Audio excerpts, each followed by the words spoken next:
Hello, America. America is at a crossroads.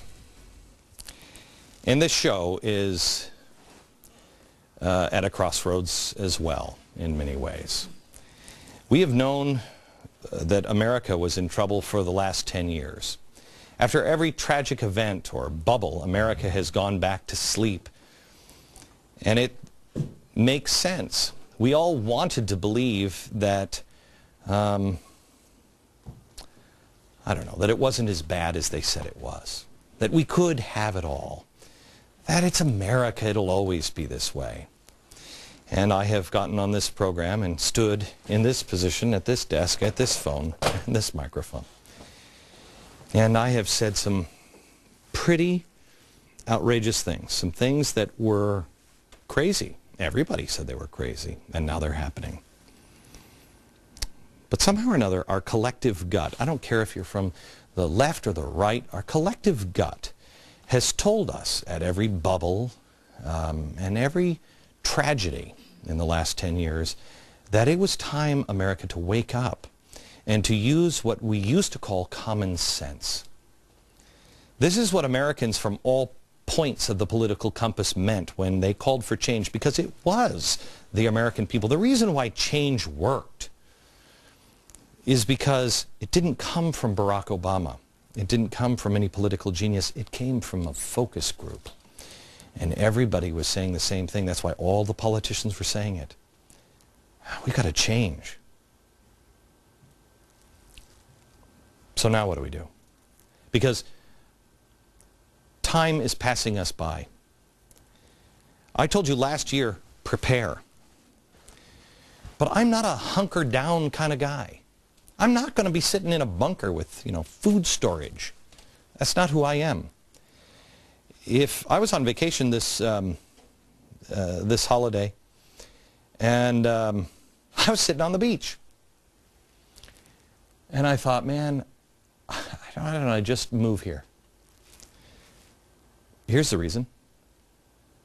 Because I was born at this time for a reason, and so were you. This country has afforded me all kinds of opportunity. 15 years ago, I didn't have a dollar to my name. I'm a well-off guy now. I didn't have a formal education. Nobody in my family. I'm the first to ever to go to college, and I went for one semester because that's all I could afford. Only in America. I'm not going to hunker down. And I'm not going to go live on a beach. I owe the idea of America to my children. After spending years, and quite frankly, thousands of man-hours in research over the last few years, and reflection, and prayer, my team and I have come to realize that when I said a couple of years ago that a fundamental transformation of America was not needed, I was wrong. It is required. But it is the polar opposite and far more powerful than what President Obama meant when he called for a fundamental transformation of America.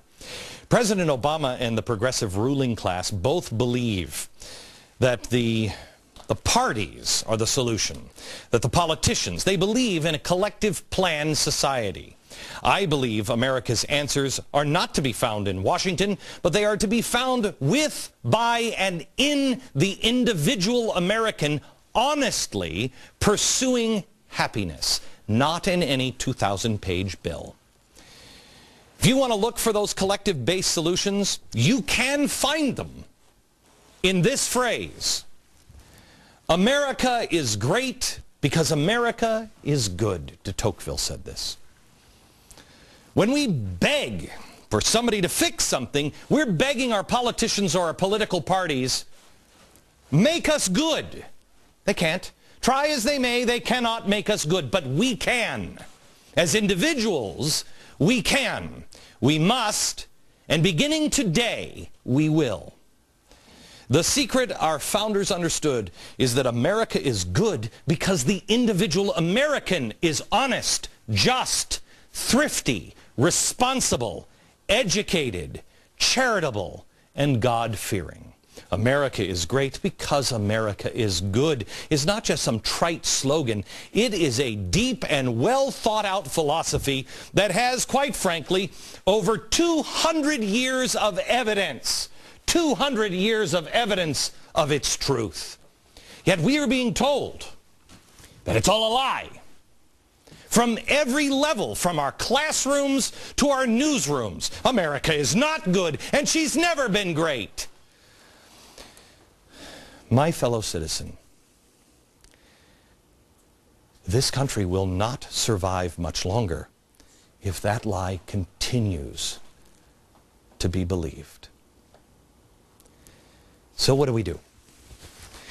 Well, I have been thinking about this for quite some time. I've been telling you to prepare, and I've also been telling you over the last few months, you wait until the beginning of the year.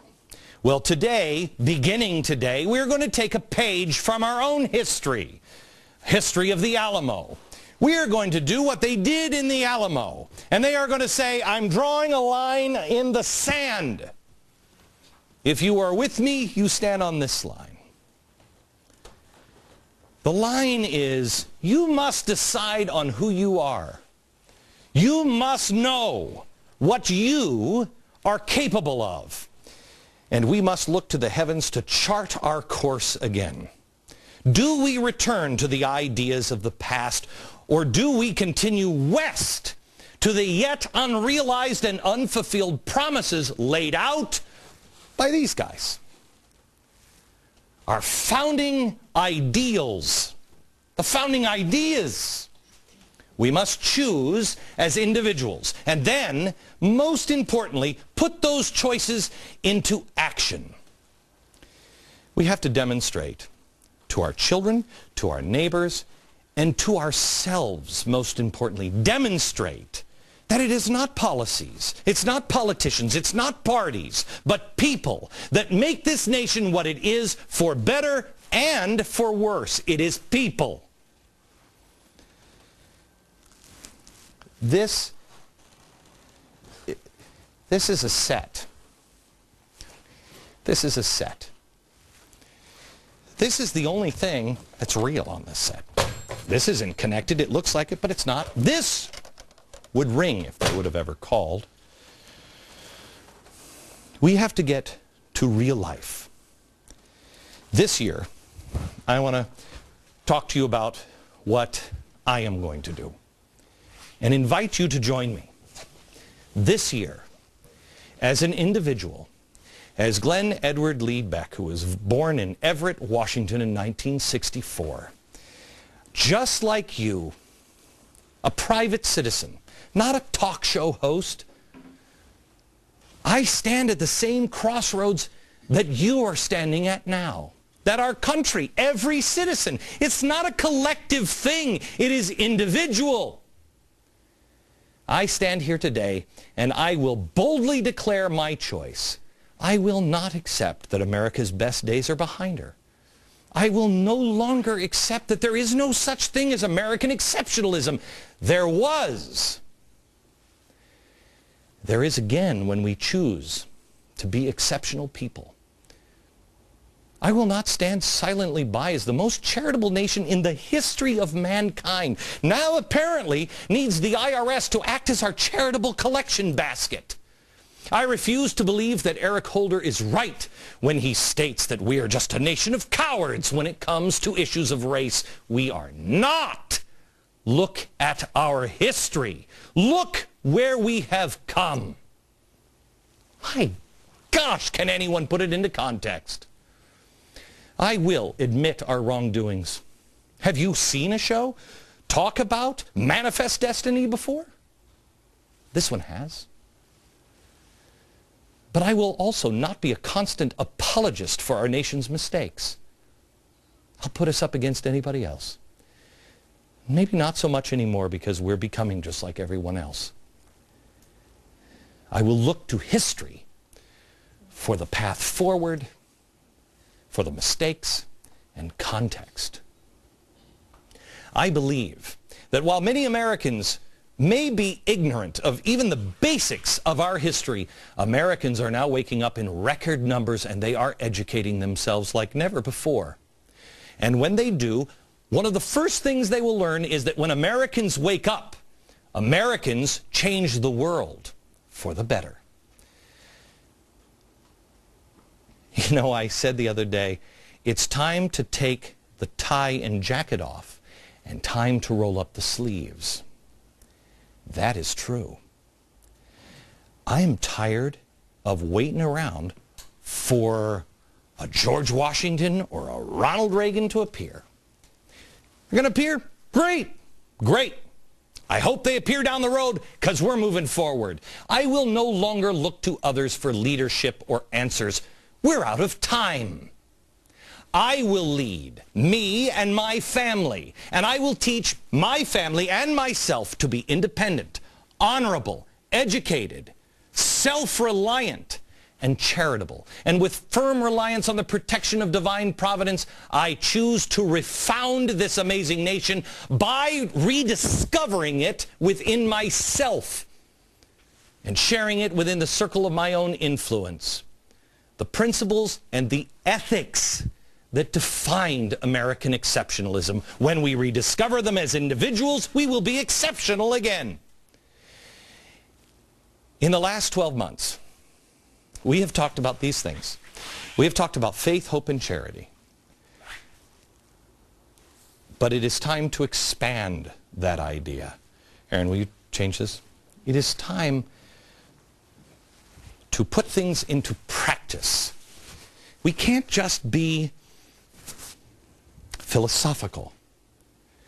Over the next 12 months, all of the divisions of my company, which I run, called Mercury Radio Arts, will focus now on what I call the E4 solution. The 4 E's. They're over here. E1 is enlightenment. I am that I am. Who are you in relation to everything?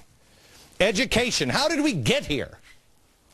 What did people sacrifice? What were the mistakes? Empowerment.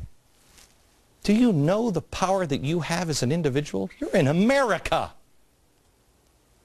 Stop sniveling. Stand up. You were born at this time with the skills you have for a reason. And entrepreneurship. When did we stop believing a brighter future? Always changing, but always brighter.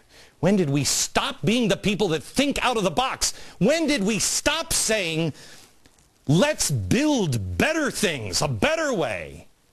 No, let's just take all these things away. That's ridiculous. This program, no. I personally challenge myself. And any viewer, any listener, anybody who chooses to chart this course with me to find out this year, in the next 12 months, what you as an individual really believe. Challenge what you think you know and dig deep to find out what you are capable of. You are capable of. I was on vacation. I was broke 15 years ago. I was miserable.